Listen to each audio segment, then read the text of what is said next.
Breaking right now. He has never negotiated with Iran. He has never met an Iranian official face to face. He served in the Marines during the Iraq War, spent 2 years in the U.S. Senate, and slightly more than 1 year as vice president before the most consequential diplomatic mission of his career landed on his desk. Today, Vice President J.D. Vance is in Islamabad, Pakistan, leading the American delegation in the first direct high-level meeting between the United States and Iran since the Islamic Revolution of 1979. Waikite Akri Nei. 47 years of no contact at this level. 41 days of war that killed more than 2,000 people. A fragile ceasefire that Vance himself described as fragile. A Strait of Hormuz that Maersk, the world's largest shipping company, says does not yet provide sufficient certainty to resume normal operations. And a Pakistani capital that has sealed its red zone, deployed hundreds of paramilitary forces, positioned shipping containers across key roads, and approved visas for 20 international media organizations to document the moment when Vance and Iran's parliamentary speaker, Mohammad Bagher Ghalib, sit across from each other in the same room. Iran's parliamentary speaker Ghalib said on Thursday, the day before the talks, that time is running out. Not optimistically, not as an encouragement to reach agreement. As a warning that the ceasefire conditions he has already described as violated, specifically Lebanon airspace and nuclear enrichment, were making it increasingly difficult to justify Iranian participation in a negotiating process that he publicly called unreasonable before it even began. That statement, time is running out, from the man leading Iran's delegation made the day before the talks he was flying to attend, is the single most important piece of public communication about Islamabad that has not received the attention it deserves. It is Iran's lead negotiator arriving in Islamabad with the public position that he already has grounds to walk out. Understanding what Vance is walking into requires understanding who Ghalib is, because the American coverage has not fully communicated what his presence in the room actually means for the negotiation. Mohammad Bagher Ghalib is not a diplomat. He is not a foreign minister. He is a former commander of the Islamic Revolutionary Guard Corps Air Force who spent decades in the IRGC before transitioning to political roles as mayor of Tehran and then parliamentary speaker. He is the man Trump personally identified as the Iranian negotiating partner, telling the New York Post that U.S. negotiators were working with Ghalib specifically. He is also the man who said on Wednesday that 3 ceasefire clauses had been violated before talks began and that negotiations were therefore unreasonable. He is the man who said on Thursday that time is running out. And he is the man who Iran reportedly prefers over Wittito and Kushner as the American interlocutor, specifically requesting Vance because Tehran accuses the other two of misrepresenting its positions. Vance's response to questions about whether Iran had requested his participation was characteristically direct. He told reporters, "I don't know that. I would be surprised if that was true, but I wanted to be involved because I thought I could make a difference. He has little diplomatic experience on Iran policy. As Jonathan Schanzer of the Foundation for Defense of Democracies told NBC News, he has never met an Iranian official. He served as a U.S. Senator for 2 years. He is visiting Pakistan for the first time as vice president in a country that has no confirmed U.S. ambassador, visiting a venue where the last U.S. vice president to set foot was Joe Biden in January 2011, 15 years ago, for reasons that had nothing to do with Iran. The last time the U.S. and Iran spoke at this level, President Barack Obama called newly elected Iranian President Hassan Rouhani in September 2013 to discuss the nuclear program. That was a phone call. This is face-to-face in Islamabad today. The specific document dispute that Islamabad must resolve was clarified on Wednesday by Vance in terms that are both essential and remarkable. He said there have been 3 different 10-point proposals. The first, he said, was submitted to Wyckoff and Kushner and was immediately thrown in the garbage, rejected as completely unserious. He described it as probably written by ChatGPT. The second 10-point proposal was in Vance's characterization much more reasonable based on back and forth between the U.S., Pakistan, and Iran, and is the version Trump described as a workable basis on which to negotiate. A third version, the Farsi language document distributed by Iran's IRGC-affiliated Tasnim news agency, includes the phrase acceptance of enrichment, meaning American agreement in principle to Iran's right to enrich uranium, a phrase that is absent from the English versions shared with journalists and that Trump has explicitly rejected. Vance further dismissed the publicly released Iranian version by calling it something submitted by a random Yahoo in Iran to public access television, a description that is diplomatically unusual for a vice president speaking about the founding document of the negotiations he is about to lead. Iran's parliament speaker Ghalibah responded to Vance's characterizations on Wednesday by questioning whether Vance was capable of understanding English properly, citing what Ghalibah described as factual misrepresentations of the negotiating record. Vance responded to that by questioning whether Ghalibah understood English, saying there are things he said that frankly didn't make sense in the context of the negotiations we've had. These two men who questioned each other's comprehension of the English language in public on Wednesday are the lead negotiators in Islamabad today. The diplomatic formality of the room will cover a relationship that began with public mutual insults about basic language comprehension. What that covers and what it reveals will be visible in the outcome. The nuclear enrichment question is the Mount Everest of the Islamabad negotiations, and both sides arrived at its base carrying equipment for two fundamentally different climbs. The United States position stated by Trump, Vance, Leavitt, Rubio, and Hecht in public across the past 72 hours is absolute. Trump posted, one turned on Truth Social.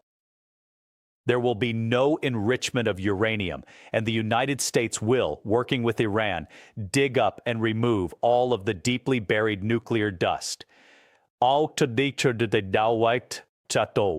Heggs described the enriched uranium as buried and being watched and said the U.S. will take it voluntarily or through renewed military action like Midnight Hammer if necessary. Leavitt called enrichment a red line the president is not going to back away from.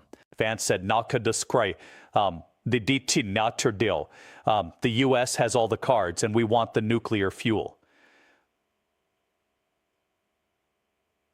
These four public statements from four senior American officials constitute the clearest expression of a non-negotiable position that the American negotiating team has ever communicated before entering a room. Iran's position is equally absolute in the opposite direction.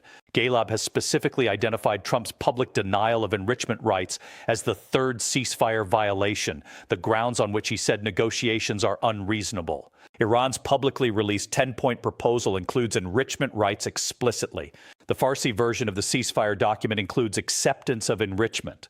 Iran's atomic energy chief Mohammad Islami said any attempt to limit Iran's enrichment of uranium would fail. Iran's supreme leader Mojtaba Kham's written statement read on state television after the ceasefire told Iran to stop firing for the time being, but another message promised revenge, and no statement from the supreme leader's office has indicated flexibility on the enrichment question.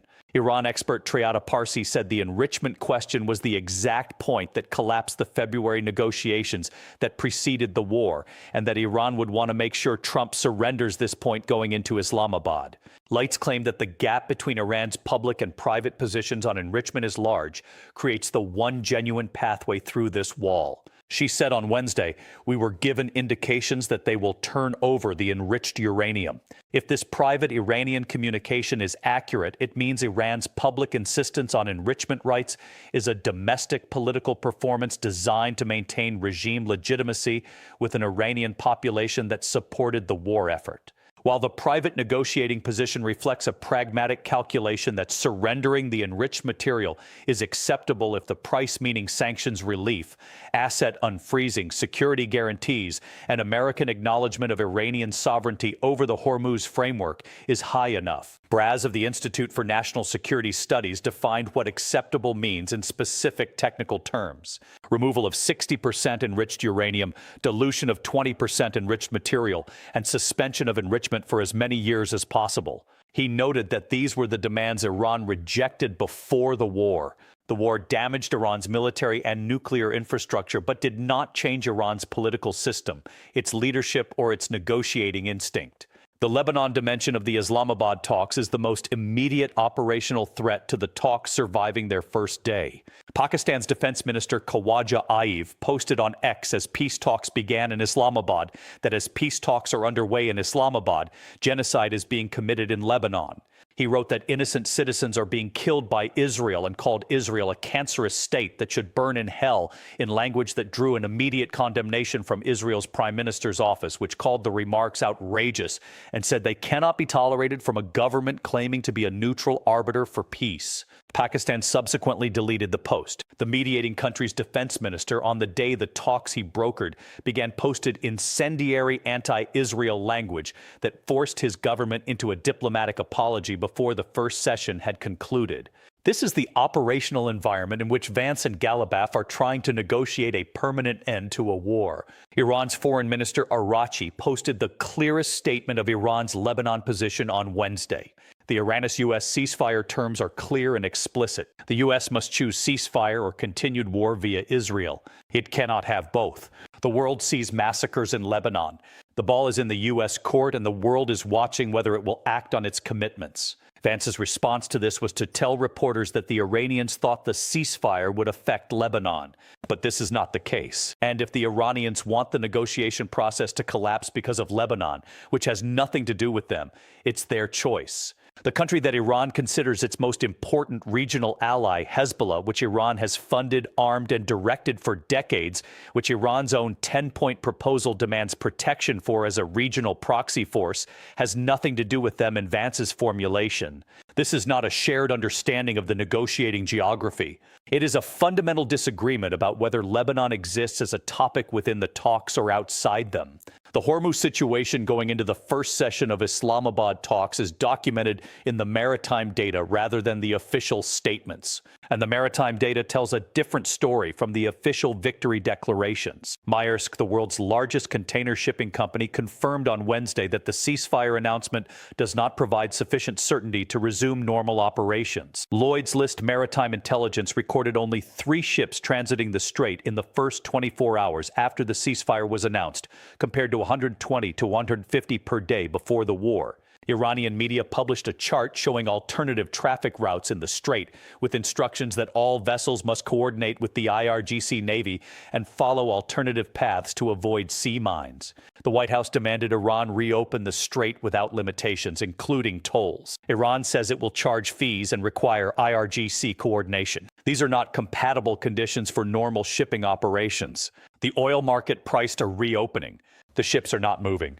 The domestic American political context in which Vance is negotiating matters because it constrains what he can agree to and what Trump can sell as a victory. Trump's approval rating was 35% when the ceasefire was announced. His economic approval was 31% gas prices above $4 for weeks.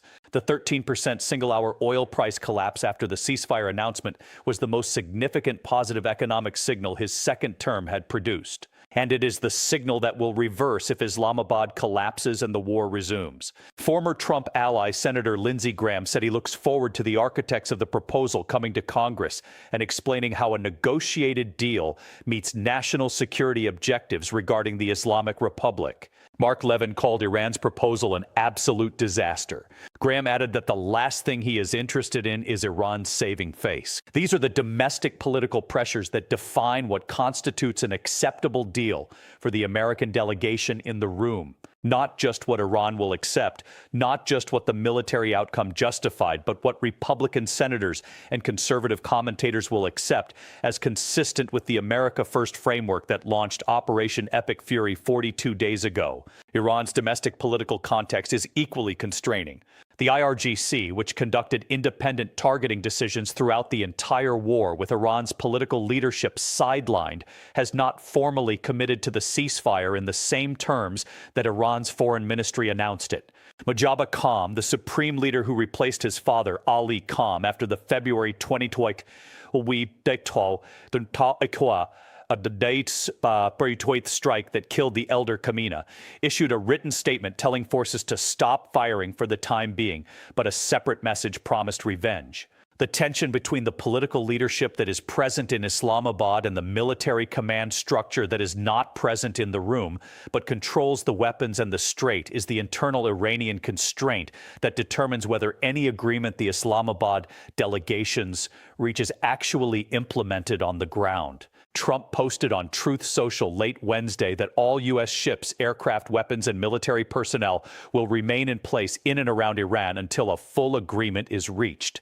He added, if for any reason it is not, which is highly unlikely, then the shooting starts bigger and better and stronger than anyone has ever seen before. Iran must have no nuclear weapons and the Strait of Hormuz will be open and safe. The military posture that enforces the diplomatic deadline is still in position. The operational plan for strikes on Iranian energy infrastructure is still ready.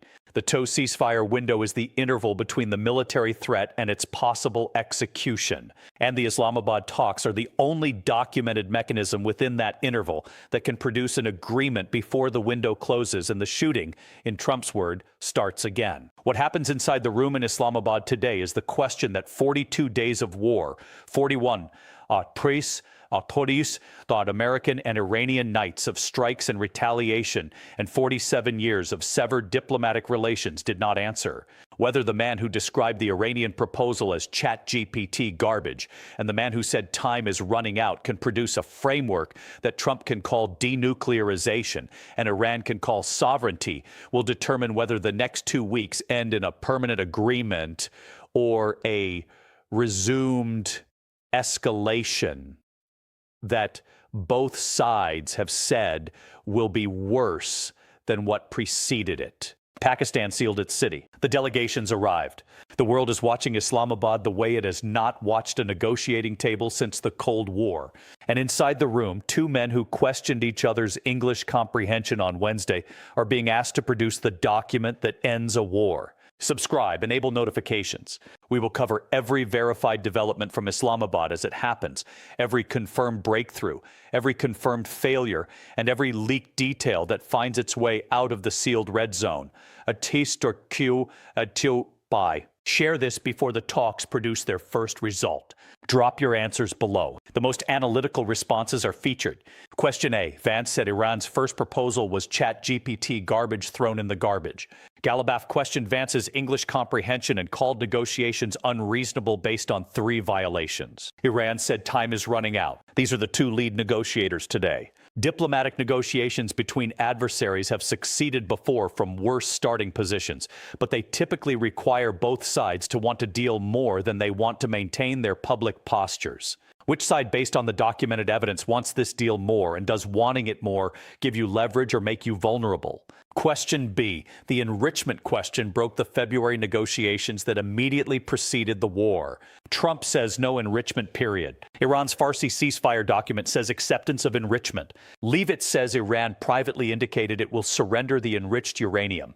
Galiba says the denial of enrichment is a ceasefire violation. If the Islamabad talks produce a document that both sides can take home, what does the paragraph on nuclear enrichment actually say? And is there any formulation that Trump can call denuclearization and Iran can call the right to peaceful nuclear technology simultaneously?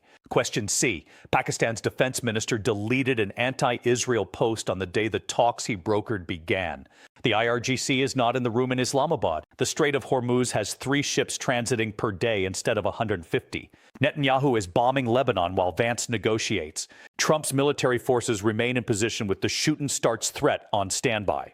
Iran's supreme leader promised revenge while telling forces to stop firing for now. If every structural element of this negotiation is working against its success, what is the specific mechanism that produces a permanent agreement anyway? And what does that agreement look like the morning after both sides sign?